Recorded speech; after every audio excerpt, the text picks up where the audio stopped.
Allô les mecs et les mecs. Hello, ladies and gentlemen, and welcome back to another segment here on Project Purpose.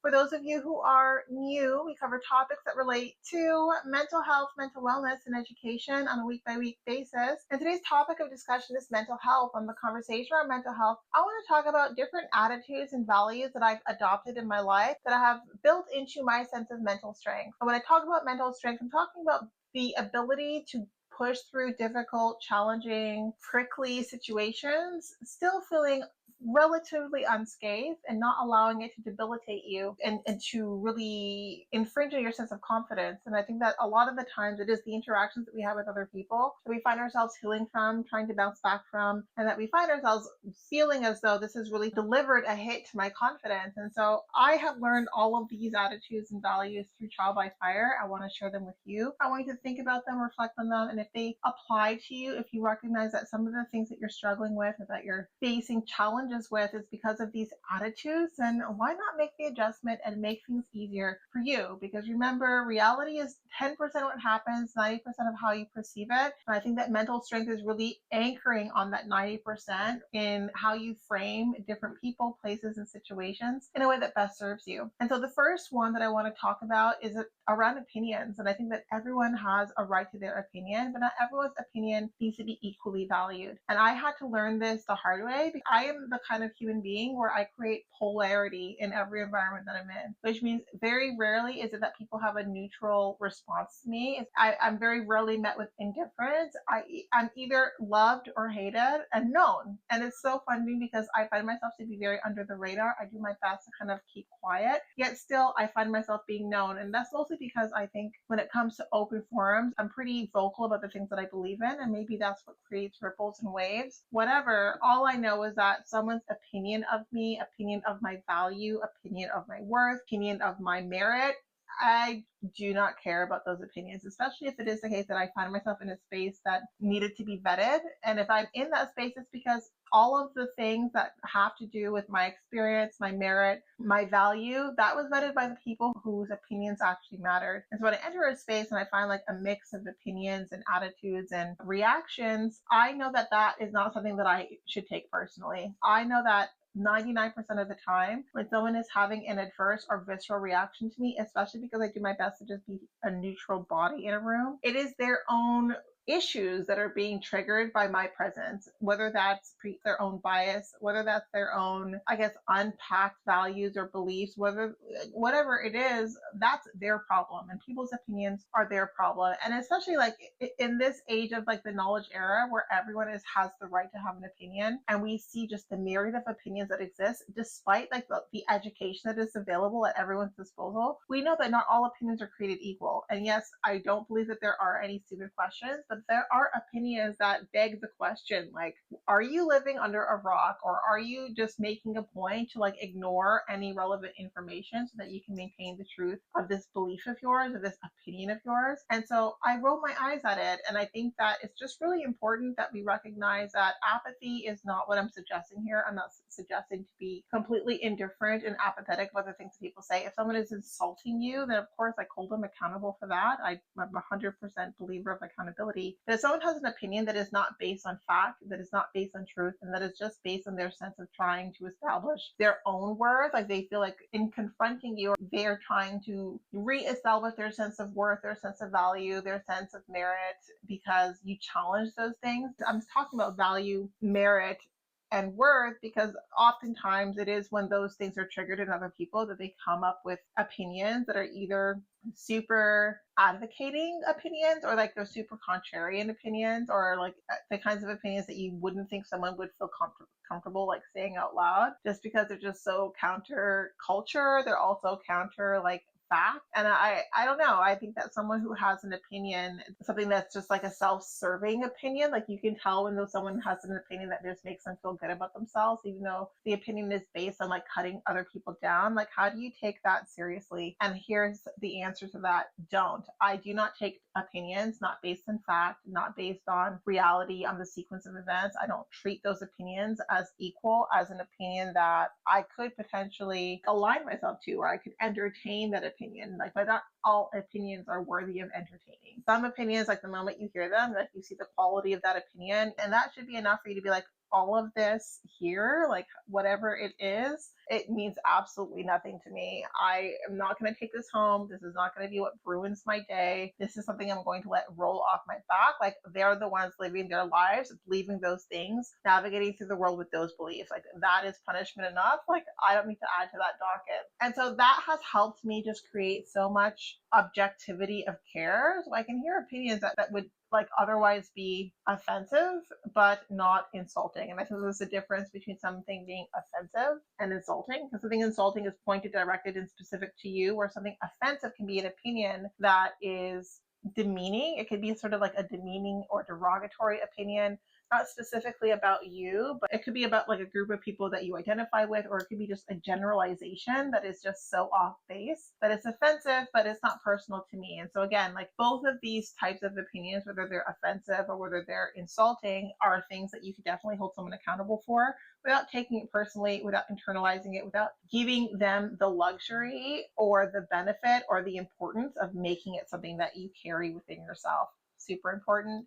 That has really attributed to my own personal sense of mental strength. I know that as a woman, even as a woman of color, if I am in a specific space or place, it is only because of my merit, my experience, and my worth. It couldn't be of anything else. So anyone who tries to debate that, they can debate by themselves. I'm not entering that discussion or that conversation. Now, the next thing that I have taken on as a belief that gives me a lot of mental strength is I love to give people opportunity to be themselves. I want them to show up completely who they are, and then I make my decision by way of how I show up. I'm not someone who's very transparent about how I feel personally about people's opinions. I feel that if I am super upfront with my beliefs, then sometimes people align to your beliefs. Like they adopt like this people pleasing persona, and they just say what they think you want to hear, or they become a parrot, they regurgitate. And for whatever reasons, like I don't think that's necessarily always people pleasing. I think sometimes it can be manipulation. But I like to sit and observe without giving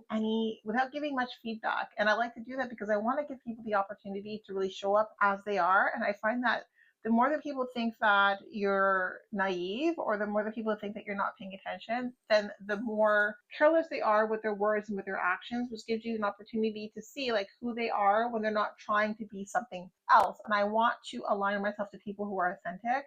And I find that strategy of just sort of observing and watching and giving people permission to be themselves, like I think showing grace in a lot of ways, it gives me the information that I need to know about whether or not that's a relationship that I keep or that I remove. And I think a lot of people have experienced no contact with me, and I think that they were shocked by it, not recognizing that the entire time, like I was completely aware of some of the, I guess, dishonesty or how disingenuous some of those discussions were. And when I reach my own threshold, then I'm done, right? And I don't feel the need to have closure or have a conversation with someone who felt comfortable, who felt at ease being disingenuous with me, or sort of speaking out of turn with me, or not respecting my time. Like some of these different things that start to show up when you realize that someone wants you around but doesn't necessarily value you. And I want to distinguish those people very quickly. Like if someone wants me around for a specific reason, because whatever it is, they don't value me, I don't want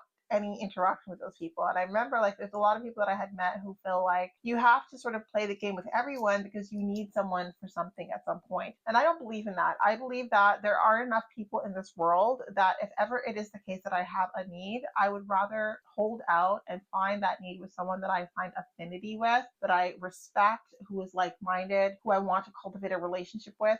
I am someone who needs depth. Depth is not something that is like a nice to have. It is a necessity. And I'm not going to entertain a connection or a relationship or a friendship or an acquaintanceship if I don't feel like that affinity exists. Like we need to have some sort of thing that links us where we feel some sort of a harmony in some sense. Otherwise, it doesn't need to be something that evolves or expands or that I put more of my emotional or mental energy into than what I need to. And so that's a decision I'm happy to make as soon as I have the information that I need to make it. And then my behavior will align immediately. I think a lot of people are shocked by how immediate that alignment is. I'm not someone I wouldn't call myself someone who's a cold person. I believe in kindness. And I think that a lot of people don't know what kindness means. I think that they think kindness is naivety. It's someone who's being too nice. And I'm someone who can let a lot go, but it's never with ignorance, right? It's with grace. And I think that people don't understand that there's a difference between someone letting things go because they don't know that those things are offensive, or someone letting things go because they want to show grace, want to give you an opportunity to show up better, to establish a standard of behavior. Because all of us have bad days, right? But if I don't know what your standard is, and I don't know whether or not this is a bad day or just the way that you show up, and I'll give myself the time to know, and then I'll decide accordingly. Like if you are making the active choice to be disrespectful, to be disingenuous, to be the kind of person that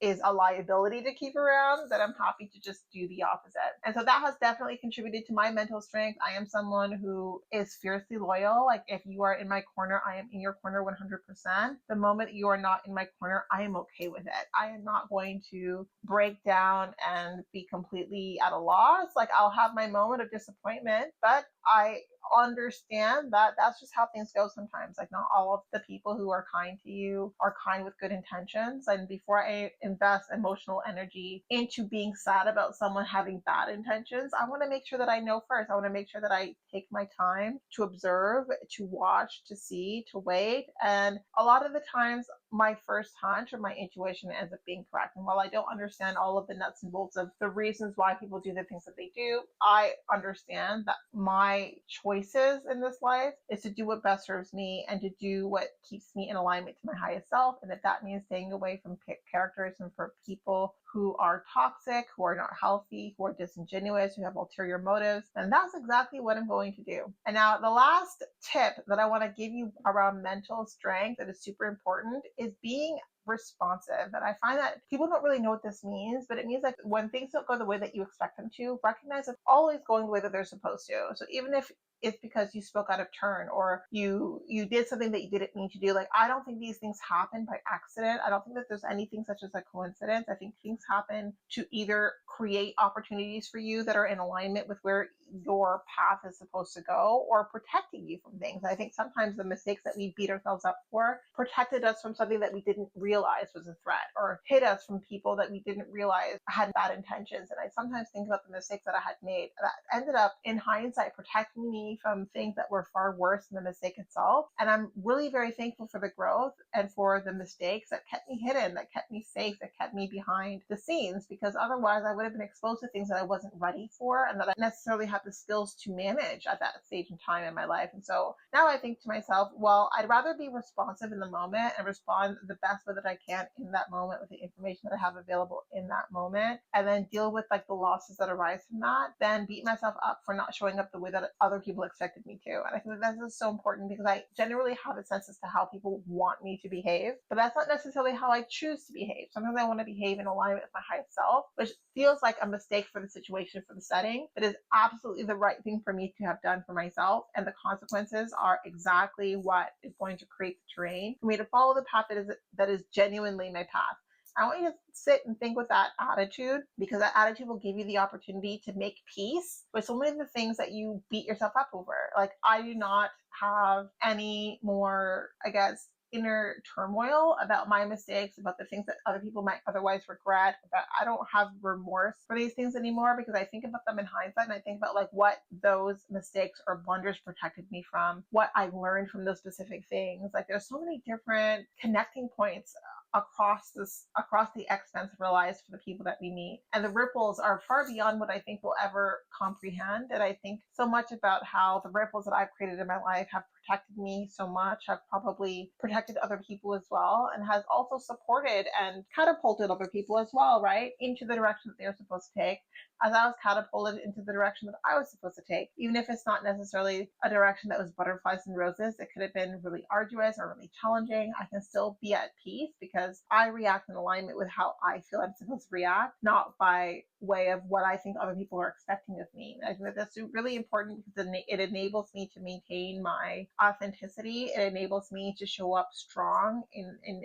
any setting, because my focus is like, how do I make sure that I walk away from every interaction in alignment with my highest self? And that can translate as every emotion, right? Aligning with your highest self doesn't mean they're always singing happy songs and skipping down the street. Like, I think every emotion translates as an alignment depending on the context of the situation. And I think that those three things together have given me a great deal of mental strength. And so I wanted to share those with you, some food for thought for you as to whether or not you feel if you adapted some of these attitudes and beliefs that would contribute to mental strength for you. And then let me know what your thoughts are. I want to have a conversation around it. And just so you know, we do have programs for adults to focus on cultivating the sense of mastery within oneself, the life skills that enable you to really create fulfillment and meaning in your life by focusing on cultivating a sense of clarity, alignment with your values, developing a healthy attitude towards development, towards growth, and focus, really. And I invite you to check out our website to see the programs that we offer. We have everything from 4 to 12-week programs for you to course through. And as well as that, we do provide parent-child workshops, so workshops that focus on cultivating leadership competencies in children. And so we do build these workshops under the premise that leadership quotient is cultivated off of 4 core competencies, and that's focusing on cultivating self-concept, autonomy, self-efficacy, and compassion. Something for everyone in your family, something definitely for you. And if you're still here, definitely follow us, leave a like, comment down below. Let us know what attitudes and beliefs cultivate mental strength in you. And I look forward to chatting with all of you very soon. We'll talk to you later.